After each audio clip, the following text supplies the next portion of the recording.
इमाम अहले सुन्नत मौलाना शाह अहमद रज़ा ख़ान रहमतुल्लाह अलैह उलमा कराम खां नकुल कनि था, जेको शख़्स कंहिंजा 3 पैसा कर्ज़ झले छॾींदो, सुभाणे क़यामत जे ॾींहुं उनखे उन्हनि 3 पैसनि जे एवज़ 700 बा जमाअत निमाज़ूं कर्ज़ ॾियण वारे खे ॾियणियूं पवंदियूं।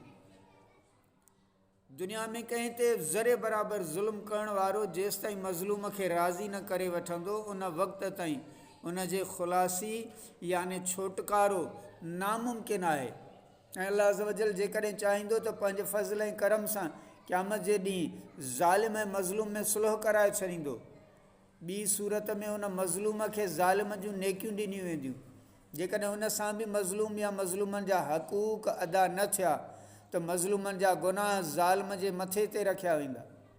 अहिड़ी तरह उहो ज़ालिम जेतोणीक दुनिया में नेक ऐं परहेज़गार रही करे वॾियूं वॾियूं नेकियूं खणी क़यामत में ईंदो, पर ॿाननि जा हक़ूक़ ज़ाया करण जे सबबु बिल्कुलु मुफ़लिस ऐं ग़रीब कंगाल थी वेंदो।